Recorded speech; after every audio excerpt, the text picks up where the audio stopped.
Boa tarde a todos. Queridos amigos, então que possamos permanecer em paz, envolvidos por esses amigos espirituais que estão aqui presentes e, sobretudo, sob o olhar amoroso e bom de nosso Mestre Jesus.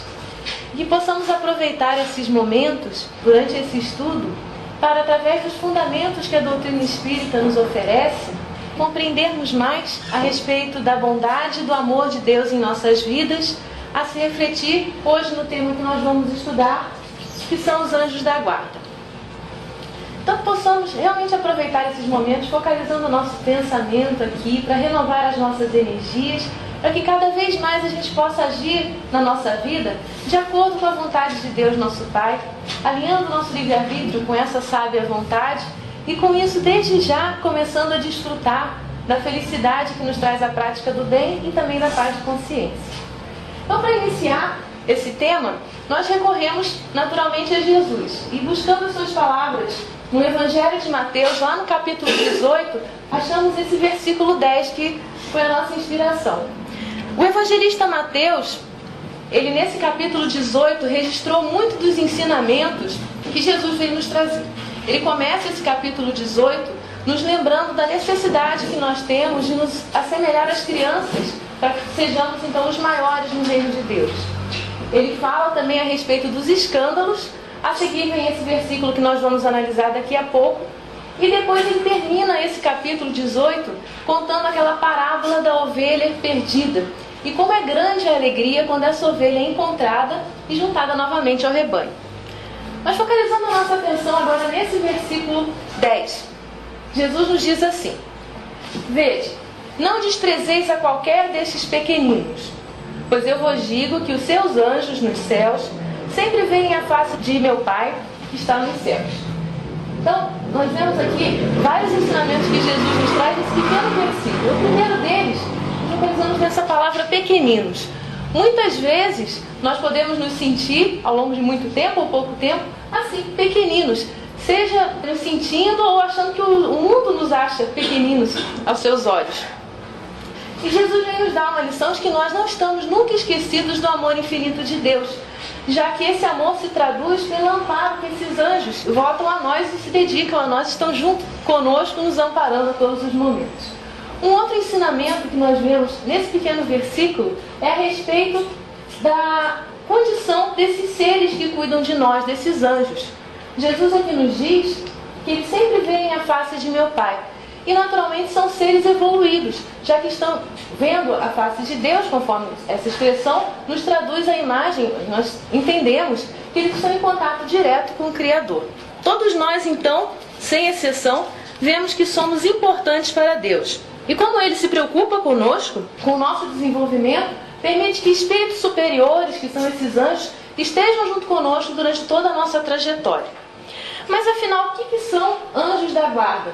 Esse termo, né? Qual é a sua origem? Qual é a sua forma? Qual a sua missão? O que o Espiritismo fala a respeito dos anjos da guarda? É sobre isso que nós vamos estudar na tarde de hoje. E começando do começo, vamos para as definições que nós encontramos dos termos. O primeiro deles que nós vamos estudar e usar bastante é o termo anjo. É uma palavra que vem do grego, ângelos, aí está escrito em grego, né? Nós vemos depois como é que se fala, né? Significando mensageiros, mensageiro. E essa palavra é uma tradução de uma palavra hebraica, malach. Depois nós consultamos o dicionário na versão impressa do Aurélio e encontramos o termo anjo da guarda. No dicionário, então, diz que anjo da guarda é um espírito celeste que se quer velar sobre cada pessoa, afastando-a do mal e inclinando-a para o bem. E aqui nós destacamos um verbo, que é o verbo velar. O que será que ele quer realmente dizer?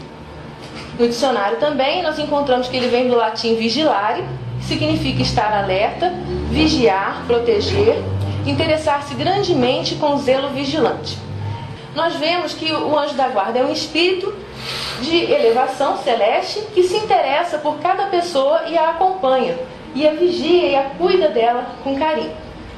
E para podermos prosseguir então nesse estudo, nós definimos alguns objetivos. O primeiro deles é apresentar o conceito de anjo da guarda e a sua missão, segundo a doutrina espírita. O segundo objetivo é estimular a todos nós a melhorar essa comunicação com esse espírito protetor. E sempre quando nós vamos analisar algum tema dentro da doutrina espírita, é importante nós lembrarmos de um ponto de base nesse estudo, que é a ideia que nós temos de Deus. Então, qual é a ideia que nós temos de Deus? Nós já tivemos a oportunidade de estudar juntos sobre Deus e nós vimos que Deus é todo amor, todo bondade, todo justiça e todo misericórdia. E sendo assim tão grande, tão perfeito, o máximo das perfeições que nós conseguimos imaginar, será que Ele se importa com as criaturas tão pequeninas que somos nós? E essa questão também foi feita por Allan Kardec, o codificador da doutrina espírita, e como eu disse, está registrada aqui no Livro dos Espíritos, que é a primeira obra da codificação. Então, lá na quarta parte desse livro, na questão 963, Allan Kardec perguntou assim para os espíritos: com cada homem, pessoalmente, Deus se ocupa? Não é Ele muito grande e nós muito pequeninos, para que cada indivíduo, em particular, tenha a seus olhos alguma importância? E a resposta que os espíritos deram foi a seguinte: Deus se ocupa com todos os seres que criou, por mais pequeninos que sejam. Nada, para a sua bondade, é destituído de valor. E nós vemos aqui essa palavra, bondade. A bondade de Deus. Como é que essa bondade de Deus se expressa na nossa vida? Esse é um bom exercício para que nós possamos, pouco a pouco, desenvolver a gratidão. Encontrar os motivos na nossa vida diária, no cotidiano mesmo, para agradecer a Deus. Então, se nós formos lembrar desde o momento que nós levantamos da cama, aquele cobertor quentinho que estava lá nos agasalhando, o café da manhã, o sol que nos dá luz e calor, a estrada que nós podemos percorrer para ir aonde desejarmos, a escola, o trabalho, todas as coisas que aconteceram ao longo da nossa jornada diária, tudo nós encontramos motivo para aprendermos a agradecer a Deus. E continuando a pensar nessa bondade de Deus, Allan Kardec, na questão seguinte, ele faz um comentário. É na questão 964. É o seguinte: ele traz uma história para nós refletirmos. Um pai deu a seu filho educação e instrução, isto é, os meios de se guiar. Cede-lhe um campo para que o cultive e lhe diz: aqui estão a regra que deve seguir e os instrumentos necessários a tornares fértil esse campo e assegurares a tua existência. Dei-te a instrução para compreenderes esta regra. Se a seguires, teu campo produzirá muito e ele te proporcionará o repouso na velhice. Se a desprezares, nada produzirá e morrerás de fome. Dito isso, deixa-o proceder livremente. Aqui no final nós já vemos um termo que costumamos utilizar em doutrina espírita, que é a liberdade de escolha, o livre-arbítrio. Naturalmente nós podemos escolher o que nós queremos fazer, mas temos a responsabilidade, isso é o dever de responder de acordo com aquela escolha que nós fizemos. E Kardec continua: Deus é ainda mais previdente, pois que nos adverte a cada instante de que estamos fazendo bem ou mal. Envia-nos os espíritos para nos inspirarem, porém não os escutamos. Então, como disse Allan Kardec, fazendo comentário, questão 964 de O Livro dos Espíritos. Aqui eu vou utilizar essa abreviatura LE, significando Livro dos Espíritos. Observando então essa última passagem de Kardec. Quando ele diz que Deus nos adverte se estamos fazendo bem ou mal, do que nós lembramos? Todas as leis de Deus estão registradas na nossa consciência. Então nós podemos, quando fazemos alguma coisa, observar como nos sentimos internamente. E a consciência nos adverte. Se nós procedemos mal, nós sentimos que algo não vai bem, que tem alguma coisa ruim que precisa ser consertada. E por outro lado, quando nós agimos bem, nós até utilizamos um termo na nossa expressão normal, cotidiano também, que é a paz de consciência. Então nós nos sentimos bem, tranquilos, em paz. Mesmo que aquele nosso ato esteja em desacordo até com o que as outras pessoas acham. Nós nos sentimos tranquilos porque estamos fazendo algo que é correto. Mas não é só isso. Além da consciência que todos nós temos, e precisamos fazer esse exercício para poder ouvi-la, não escondê-la, com véus de orgulho, de egoísmo, Deus, ainda mais previdente, envia-nos espíritos para nos inspirarem. E sempre nos inspirarem aqui para o bem, para podermos fazer boas escolhas.